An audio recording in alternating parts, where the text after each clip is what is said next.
صدق اللہ العظیم۔ اے ایمان والو، کھاؤ پاکیزہ چیزیں جو ہم نے تمہیں رزق دیا ہے، اور اللہ کا شکر ادا کرو اگر تم اسی کے بندے ہو۔ اور اس نے تم پر یہی حرام کیا ہے مردہ جانور، خون، گوشت خنزیر کا، اور جو جانور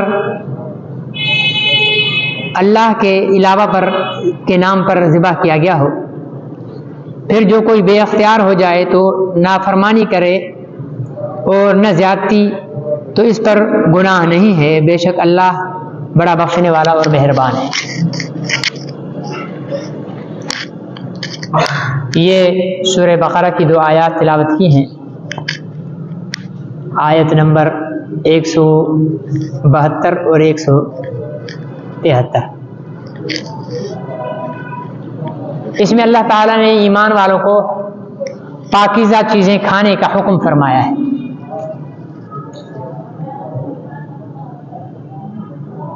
پچھلی آیات میں بھی اللہ تعالیٰ نے یہاں پر فرمایا کہ یا ایھا الناس کلوا مما فی الارض حلالا طیبا، اے لوگوں کھاؤ جو کچھ زمین میں ہے پاکیزہ اور حلال۔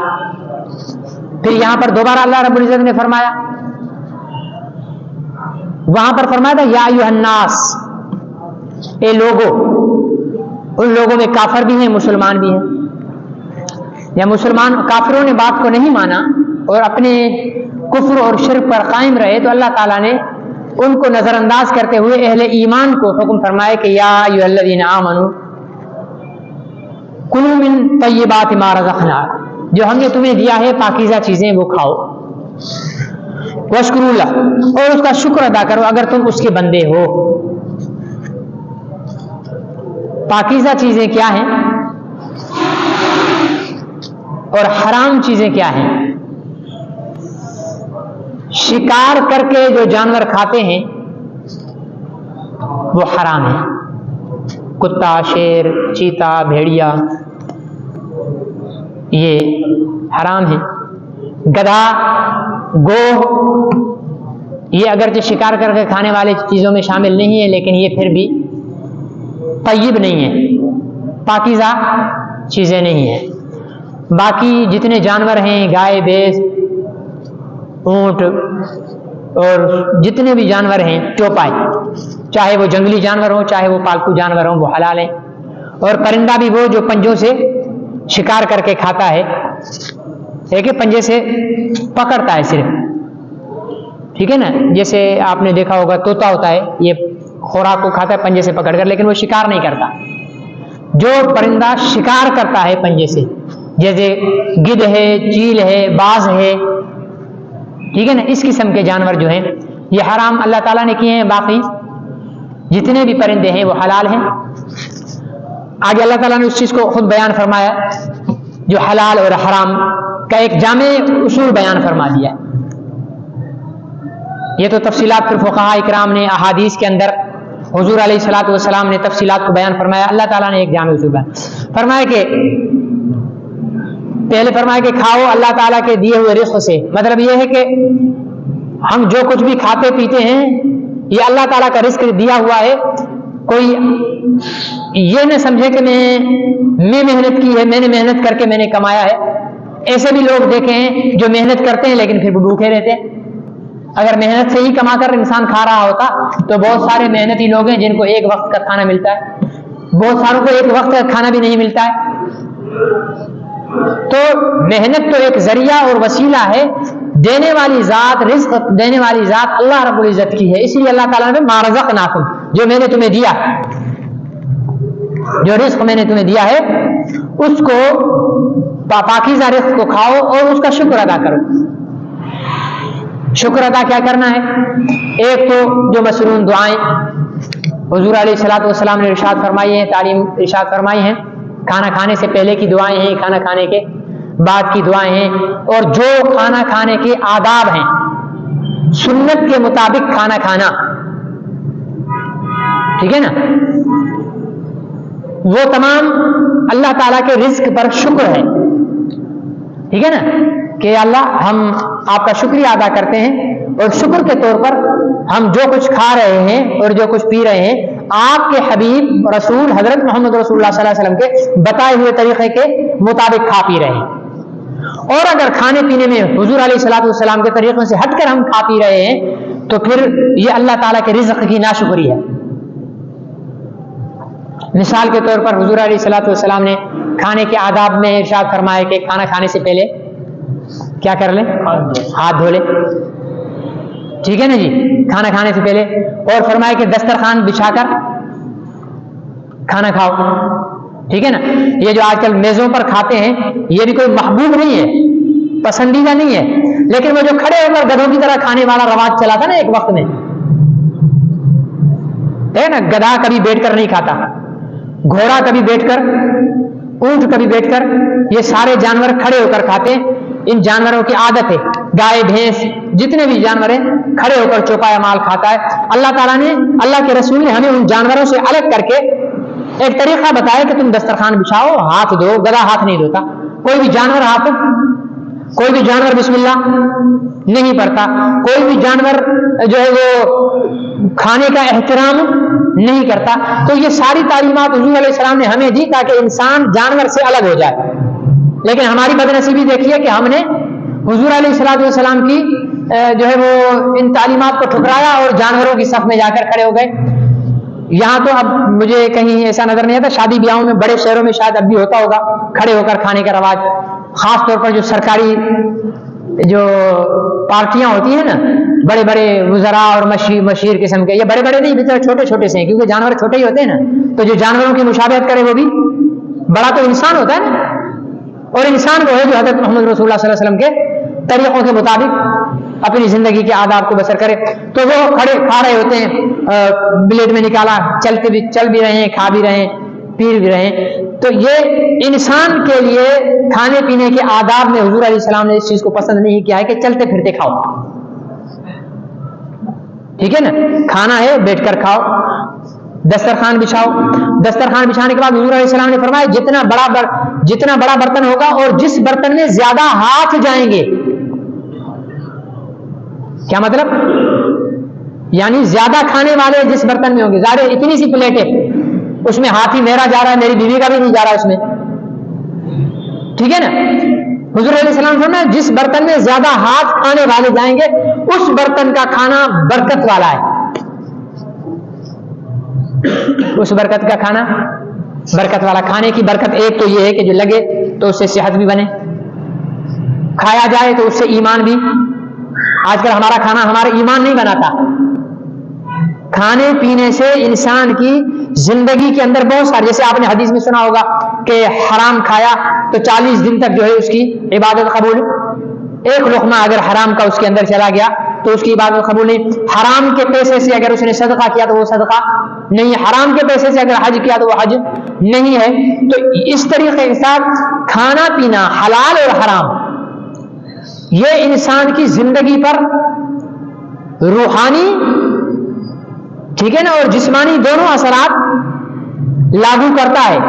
حلال مثال کے طور پر آج ہماری اولادیں یا تو ناچنے کودنے والی ہیں، ٹھیک ہے نا، ہماری اولادوں، ہمارے آج کے نوجوان نسل سے جب بھی کوئی سوال کرو گے تو پوچھو گے ان سے کہ آپ کا آئیڈیل کون ہے، تو وہ دنیا جہان کے جو کنجر کنجریاں ہوتی ہیں ناچنے گانے والے، ان میں سے کسی کو آئیڈیل بنا لیں گے، کسی کرکٹر کو آئیڈیل بنا لیں گے، اللہ ماشاء اللہ انگلیوں پر گننے جیسے نوجوان اور ہماری نئی نسل ہوگی جو کہے گی کہ میرا آئیڈیل محمد رسول اللہ صلی اللہ علیہ وسلم ہے، میرا آئیڈیل سیدنا ابو بکر صدیق ہے، میرا آئیڈیل سیدنا عمر فاروق ہے، میرا آئیڈیل سیدنا عثمان غنی ہے، میرا آئیڈیل سیدنا علی المرتضیٰ ہے، حسنین کریمین ہے، امیر معاویہ ہے، حضرت بلال ہے، حضرت ابو ہریرہ ہے، حضرت انس ہے، ٹھیک ہے نا جی۔ تو صحابہ اکرام میں سے اب بہت کم خواتین ایسی ہوں گی آئیڈیل کے مطلب پسندیدہ چیز، ٹھیک ہے نا۔ جب ہمارے ہاں بچے پیدا ہوتے ہیں تو سب سے پہلے ماں کیا بولتی ہے؟ نام یونیک قسم کا نام رکھا جائے، بالکل الگ ہٹ کر نام رکھا جائے۔ اگر ہم انہیں کہیں کہ عائشہ، نہیں یہ تو پرانا نام ہے۔ اگر ہم ان سے کہیں نا فاطمہ، نہیں یہ تو بڑی صاحب پرانا نام ہے۔ اگر ہم ان سے کہیں کہ اسما، نہیں یہ تو پرانا نام ہے۔ حفصہ، یہ تو پرانا نام ہے، ٹھیک ہے نا جی۔ تو وہ کہیں کہ کوئی ایسا یونیک سا نام بتائیں، کوئی الگ سا نام۔ یہ کیوں؟ اس لیے کہ آج کی عورت کی نظر میں عائشہ آئیڈیل نہیں ہے، آج کی عورت کی نظر میں حضرت فاطمہ آئیڈیل نہیں ہے، آج کی عورت کی نظر میں صحابیات آئیڈیل یعنی پسندیدہ نہیں ہے۔ اگر پسندیدہ ہوتی تو پسندیدہ کا نام بھی پسند ہوتا ہے۔ بچے کا نام رکھنا ہوگا، اس کو اگر بتا دو عمر، عثمان، علی، ابو بکر صدیق، ٹھیک ہے نا جی، حسن، حسین، معاویہ، یہ نام کچھ الگ سے ہونا چاہیے، ٹھیک ہے نا جی۔ جدید قسم کے نام رکھ رہے ہوتے 100 دفعہ آپ سمجھا لو آج کی نسل کو نہیں رکھیں گے، کیوں؟ اس لیے کہ ہماری آئیڈیل ہی نہیں۔ تو ان کی پسندیدہ یہ کیا ہے؟ یہ خوراک کا اثر ہے۔ بہت سارے ایسے اللہ کے ولی ہیں جنہوں نے ماؤں کی گود میں قرآن حفظ کر لیا۔ یہ قصے کہانیاں نہیں، یہ حقیقت پر مبنی واقعات ہیں۔ بلکہ مجھے یاد نہیں ہے ایک بزرگ نے قرآن پاک کے کچھ پارے ماں کے پیٹ میں ہوتے ہوئے کہا کہ یہ پارے آپ نے کب بڑے ہوئے، کہا کہ والدہ جب میں ماں کے پیٹ میں تھا مجھ میں جان پڑی تو میں ماں کے قرآن کی آواز سنتا تھا، وہاں سے مجھے یاد ہوئے۔ آج ماں قرآن پڑھتی ہے، آج ماں ہاتھ بھی نہیں دھوتی آٹا گوندتے ہوئے، بسم اللہ بھی نہیں پڑھتی آٹا گوندتے ہوئے یا سالن پکاتے ہوئے۔ ہینڈ فری لگا ہوا تھا کان میں، کوئی سونگ ڈالا ہوا ہے اور موبائل جو ہے وہ آج کل ہینڈ فری کی تکلف نہیں کرتے، پوری نحوست پورے گھر میں آواز کو چلاتے ہیں، گانے بج رہے ہیں، جس چیز کی موسیقی جس کے لیے حضور علیہ السلام نے انگلیاں ڈال دیا، اپنے کانوں میں انگلیاں ڈال دیا آواز سن کر ساز و سارنگی کی، وہ ہمارے گھروں میں کھانا پکاتے ہوئے خواتین جو ہیں وہ بجا رہی ہوتی ہیں اور اس کی نحوست ہمارے کھانے میں پڑ رہی ہوتی ہے۔ آج سے 50 سال پہلے آج کے لوگوں سے ایماندار زیادہ تھے، امانت دار زیادہ تھے، ان کے کردار پاکیزہ زیادہ تھے۔ سبب کیا تھا؟ آج سے 50 سال پہلے کا ہاری جب ہل چلانے کے لیے آپ کو میں بتاؤں، ہمارے پردادا حضرت والد صاحب دامت برکات اللہ علیہ کے دادا حضرت قطب اللہ آفتاب حضرت حماد اللہ حالیجوی رحمۃ اللہ علیہ، ان کی جو زوجہ ہیں، بڑی زوجہ، ٹھیک ہے نا جی، جو ہمارے والد صاحب کی دادی ہیں، ان کا حضرت کے نکاح میں آنے سے پہلے ایک اور شوہر تھا، وہ بھی فقیر درویش قسم کا تھا۔ تو ہماری یہ پردادی یہ پڑھی لکھی تھی، قرآن شریف پڑھا ہوا تھا انہوں نے، تو ان کے جو شوہر تھے پہلے، انہوں نے قرآن شریف حفظ کیسے کیا؟ وہ ہل چلاتے تھے اپنی زمینوں پر، تو کھٹی پر روزانہ ہماری دادی سے وہ قرآن شریف کی آیات لکھوا کے جاتے تھے اور وہ ہل چلاتے ہوئے قرآن پاک یاد کر رہے ہوتے تھے۔ مجھے بتاؤ، جس زمین پر قرآن پاک حفظ کیا جا رہا ہو ہل چلاتے ہوئے، اس زمین سے اگنے والا اناج برکت والا نہیں ہوگا، اس کے اندر کوئی نور نہیں ہوگا، وہ انسانوں کے دلوں میں، انسانوں کی روحوں میں نورانیت پیدا نہیں کرے گا۔ کرے گا؟ آج کا حال کیا ہوتا ہے؟ آپ جاؤ باراری میں، جب ٹریکٹر چل رہے ہوتے ہیں یا جلال چیخ رہا ہوتا ہے یا کوئی جو ہے وہ عورت کے گانے چل رہے ہوتے ہیں اور ٹریکٹر پر وہ ساری نحوست اس رزق میں شامل ہوتی ہے اور وہ وہاں سے منتقل ہوتی ہوئی ہمارے گھروں تک پہنچتی ہے۔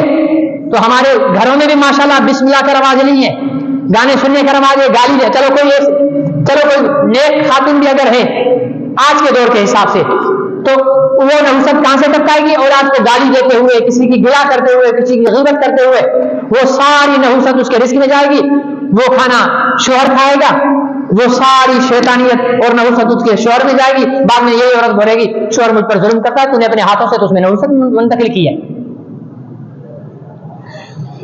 اگر عورت ہر کام کرنے سے پہلے بسم اللہ پڑھے، آٹا گوندتے ہوئے، سبزی کاٹتے ہوئے، جھاڑو لگاتے ہوئے، کپڑے دھوتے ہوئے اللہ کا ذکر و اذکار کرتی رہے اور قرآن پاک کی تلاوت کرتی رہے، تو صرف عورت کے اس عمل کی وجہ سے گھروں میں انقلاب پیدا ہو جائے گا،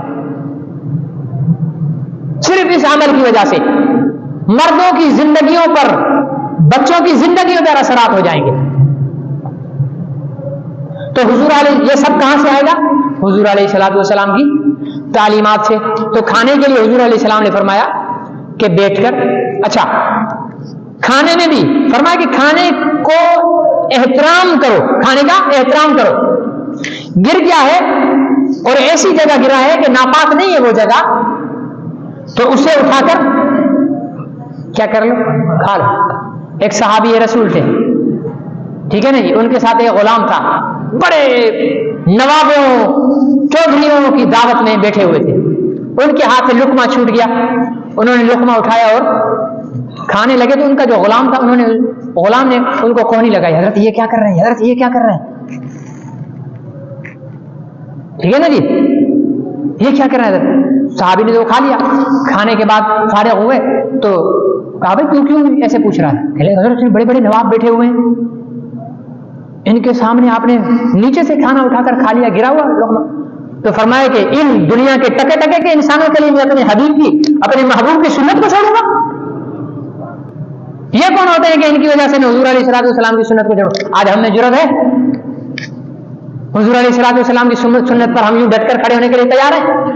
نہیں۔ کھانے کا احترام، پھر کھانا کھانے کے بعد اچھا بسم اللہ وعلا برکت اللہ، ٹھیک ہے نا جی، بسم اللہ پڑھ لی، کھانا کھا لیا، پھر اللہ تعالیٰ کا شکر ادا کرو، الحمدللہ الذی اطعمنا وسقانا وجعلنا من المسلمین۔ نہیں آتی عربی میں تو کہو تمام تعریفیں اس رب کی ہے جس نے ہمیں کھلایا، جس نے پلایا اور ہمیں مسلمان بنایا۔ اسی کو آپ پشتو ہو تو پشتو میں بول دو، پنجابی ہو تو پنجابی میں بول دو، سرائکی ہو تو سرائکی میں بول دو، سندھی ہو تو سندھی میں بول دو، عربی کا سوال ہی نہیں ہے۔ لیکن اگر عربی میں بولیں گے سیکھیں گے تو وہ حضور علیہ السلام کے بتائے ہوئے الفاظ ہیں، اس کی وجہ سے ثواب ذرا زیادہ ہو جائے گا، مٹھاس زیادہ آ جائے گا، ٹیسٹ بڑھ جائے گا،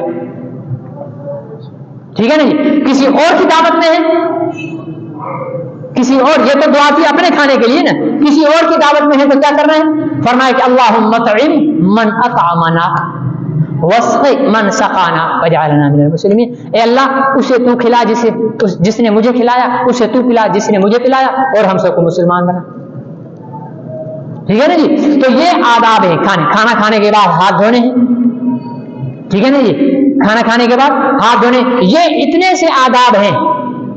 ہمارے گھروں کی پلیٹیں اتنی چھوٹی ہیں کہ حضرت صاحب خود اکیلے کھائیں گے، میاں بیوی بھی بیٹھ کر، الا ماشاءاللہ بہت کم خوش نصیب گھرانے ایسے ہیں جہاں اولاد اور والدین بیٹھ کر اکٹھے بیٹھ کر دسترخوان لگاتے ہوں، ورنہ ہمارے یہ رواج ختم ہو گیا ہے۔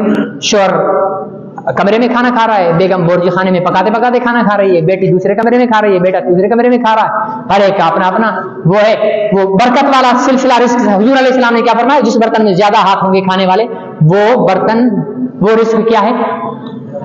برکت والا ہے۔ تو ہم نے برکت کا دروازہ تو یہیں سے بند کر دیا، پھر چیختے ہیں مولوی صاحب کماتا بہت تو برکت ہے نہیں، برکت کہاں سے آئے گی؟ تو نے تو اپنے ہاتھوں سے برکت کا دروازہ بند کر دیا۔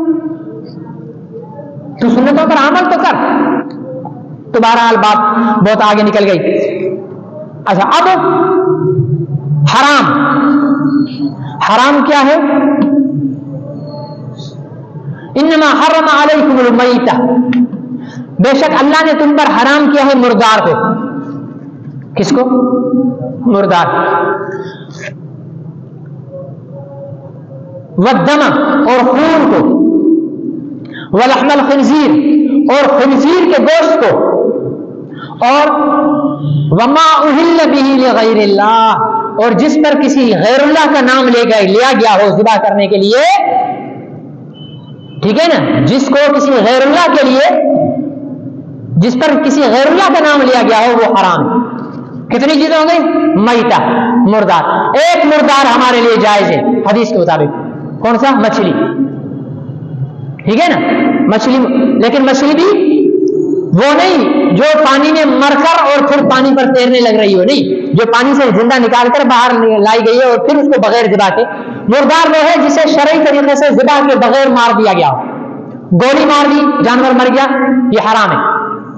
وحشی جانور جیسے ہرن ہے یا اس قسم کے جو ہے وہ نیل گائے ہے، اس قسم کے جانور ہیں، ان کو اگر ایسے آلے سے شکار کیا گیا جو دھاری دار ہے، جیسے چھری کی دھار ہوتی ہے نا، جیسے تیر ہو گیا، گولی کی دھار نہیں ہوتی ہے، کسی بھی گولی کی دھار نہیں ہوتی ہے، تیر ہو گیا، نیزہ ہو گیا، ٹھیک ہے نا، اس قسم کی چیز سے اگر شکار کر کے اس کو مارا، اس کو لگا اور وہ جانور آپ کے پہنچنے سے پہلے ہی وہاں مر گیا، بشرط یہ کہ وہ تیر چھوڑنے سے پہلے اللہ کا نام لے لیا گیا، بسم اللہ اللہ اکبر کہہ کر چھوڑ دیا گیا ہو، تو وہ مر بھی گیا تو وہ جانور حلال ہے۔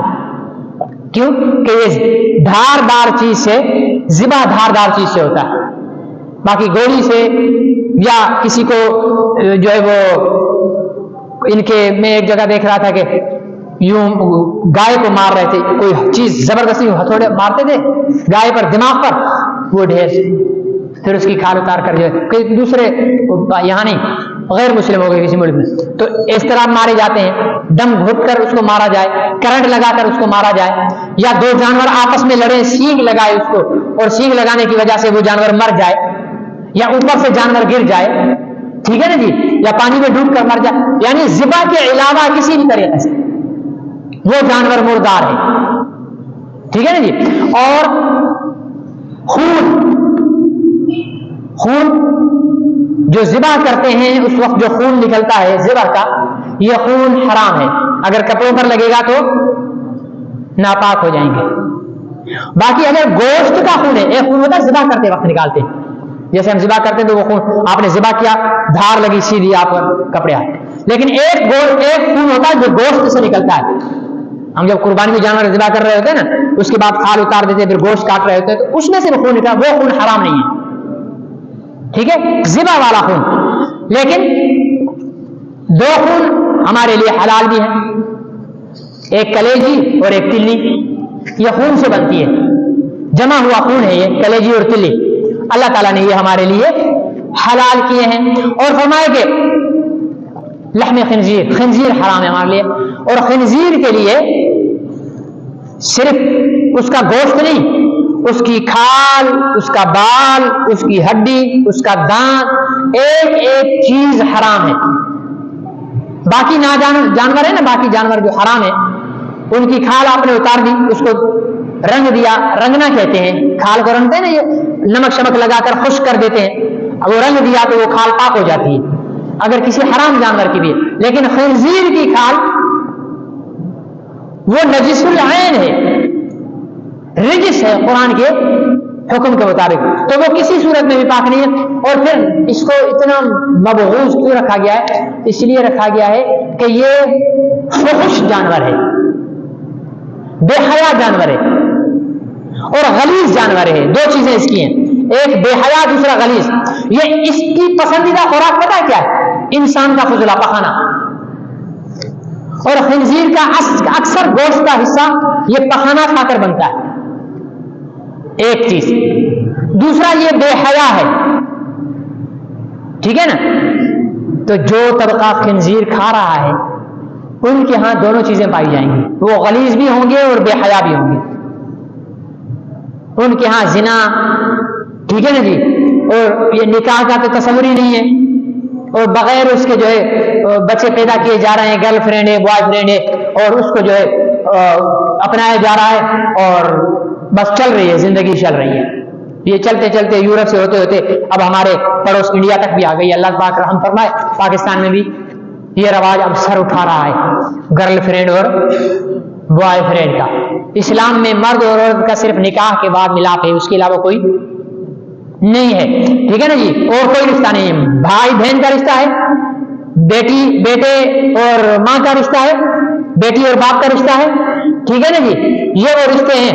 لیکن اس کے علاوہ اجنبی عورت کا اجنبی مرد کے ساتھ اگر کوئی تعلق بن سکتا ہے تو اس کا راستہ صرف نکاح ہے اور کوئی نہیں،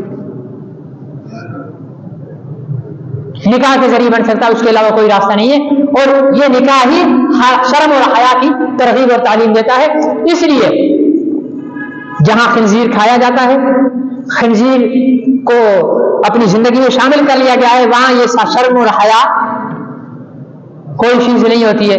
وہاں آپ یورپ میں چلے جاؤ، دھوپ نکل آئے گی، مرد عورتیں سارے ساحل سمندر پر ننگے پڑے ہوئے، کوئی کسی کو برا نہیں کہے گا، ننگے پڑے ہوئے، اور ننگا ہونا یہ حیا کے خلاف ہے یا حیا کے مطابق ہے؟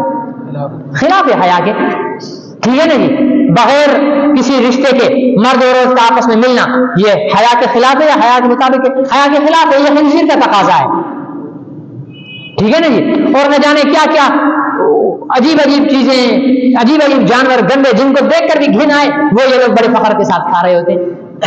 آپ کو اور ہمیں اللہ تعالیٰ کا شکر ادا کرنا چاہیے کہ اللہ تعالیٰ نے ہمیں اتنا پاکیزہ دین دیا ہے، اتنا صاف ستھرا دین دیا ہے کہ ایسی چیزیں ہمیں عطا فرمائی ہیں کہ جس کو کھانے کے لیے ہر مسلمان اور غیر مسلم رغبت رکھتا ہے، اس میں کوئی کراہیت نہیں ہے، اتنا صاف ستھرا اللہ تعالیٰ ہے۔ اور چوتھا حرام کیا ہے؟